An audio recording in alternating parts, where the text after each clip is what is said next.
Last week గత వారంలో DSC మీద ఏదైతే చంద్రబాబు నాయుడు గారి గవర్నమెంట్లో టీచర్ పోస్టులకు సంబంధించిన అక్రమాలు, పేపర్ లీకేజీల మీద ఏదైతే సమగ్రంగా సుదీర్ఘంగా సాక్ష్యాలు ఆధారాలతో సహా చెప్పడం జరిగిందో, అదే మాదిరిగా ఏపీపీఎస్సికి సంబంధించి మా ప్రభుత్వ హయాంలో ఏదైతే చంద్రబాబు నాయుడు గారు తప్పుడు ఆరోపణలు చేశారు, ఆ ఆరోపణలకు సంబంధించి కూడా సమగ్రమైన వాస్తవాలతో కూడిన సాక్ష్యాలు ఆధారాలతో కూడిన వివరాలన్నీ కూడా తెలియచెప్పడం జరిగింది. దాని తర్వాత ఛాలెంజ్ కూడా విసిరాం, మేము రెడీ, మీరు రెడీనా సిబిఐకి 2 మ్యాటర్స్ ఇవ్వడానికి అని చెప్పి కూడా సవాల్ కూడా విసిరిన తర్వాత కూడా ఇంతవరకు ఆ టాపిక్ మాత్రం మాట్లాడరు. ఆ సాక్ష్యాలు, ఆ ఆధారాల మీద మీ వివరణ ఏమిటి అన్నది మాత్రం మాట్లాడరు. ఏదో కోడిగుడ్డు మీద ఈకలు పీకినట్టుగా మీడియా కాన్ఫరెన్స్ అయిపోయిన తర్వాత మీలాంటి విలేకరులు అడిగిన ప్రశ్నలకు ఏదో వాటికి సంబంధించి ఏదో కోడిగుడ్డు మీద ఈకలు పీకినట్టుగా వక్రీకరించే కార్యక్రమం చేసి మాట్లాడతారు.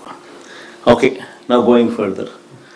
ఆ రోజు చెప్పడం జరిగింది, ఈరోజు నెక్స్ట్ వీక్లో రాష్ట్రంలో ఉన్న కరువుకు సంబంధించిన విషయాల మీద, కరువు తీవ్రత, కరువు పరిస్థితి, గవర్నమెంట్ కరువు ఉన్న సమయంలో ఏ రకంగా స్పందించాల్సిన రీతిలో స్పందించకుండా ఉండి రైతులను ఏ రకంగా ఇబ్బంది పెడతా ఉంది అనే అంశం మీద ఒక టాపిక్ అయితే, రెండో టాపిక్ బీసీలకు సంబంధించిన రిజర్వేషన్లకు సంబంధించి చంద్రబాబు నాయుడు గారు చేస్తూ ఉన్న డ్రామా, అసలు బీసీలకు నిజంగా ఎవరి హయాంలో మంచి జరిగింది అన్నది వాస్తవాలతో కూడిన సమగ్రమైన వివరణ.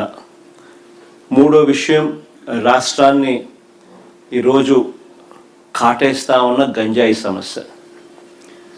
ఏకంగా పోలీసులే గంజాయి అమ్మడానికి, గంజాయి విక్రయించడానికి, గంజాయితో డీల్ చేయడానికి ఏకంగా పోలీసులే పాత్రదారులై రాష్ట్రంలో ఏ మాదిరిగా దిగజారిన పరిస్థితులు కనిపిస్తూ ఉన్నాయో వాటికి సంబంధించిన వాస్తవాలు, విషయాల మీద మూడో సబ్జెక్టు ఈరోజు టచ్ చేస్తా. మొదటి సబ్జెక్టుకి సంబంధించి కరువుకు సంబంధించి కరువుతో మొదలెడదాం. ఇవాళ రాష్ట్రంలో కరువు ఎంత తీవ్రంగా ఉంది అన్నది మొట్టమొదటిగా అందరం కూడా ఫస్ట్ అర్థం చేసుకుంటే, ఆ తర్వాత ఇలాంటి కరువు తీవ్రతలో చంద్రబాబు నాయుడు గారు స్పందించిన తీరు మీద ఆ తర్వాత అందరికీ కూడా అర్థమవుతుంది ఏ మాదిరిగా చంద్రబాబు నాయుడు గారు అన్యాయంగా ప్రవర్తిస్తూ ఉన్నాడు అనే దాని మీద. ఇంత తీవ్రంగా కూడా కరువు ఉన్నప్పటికీ కూడా చంద్రబాబు నాయుడు గారు ఆ కరువు ఇంత తీవ్రంగా ఉంది అని చెప్పి దానికి సంబంధించిన డేంజర్ బెల్స్ మోగుతూ ఉన్నా కూడా ఆయన దగ్గర నుంచి స్పందన కనిపించని పరిస్థితి ఈరోజు రాష్ట్రంలో ఉంది. ఇవాళకి రాష్ట్ర వ్యాప్తంగా వర్షపాతం లోటు అంటే జూన్, జూలై, ఆగస్టు నెల ఆగస్టు 25, 26 తారీఖుల దాకా తీసుకుంటే, జూన్, జూలై, ఆగస్టు 25, 26 తారీఖుల దాకా తీసుకుంటే -52% రాష్ట్రంలో ఈరోజు వర్షపాతం లోటు. వర్షపాతం లోటు ఇంత తీవ్రంగా కనిపిస్తూ ఉన్నా కూడా కోస్తా ఆంధ్రాలో -47.18%, రాయలసీమలో -52.36%. ఏ జిల్లా చూసినా కూడా లోటు కనిపిస్తూ ఉన్న పరిస్థితి.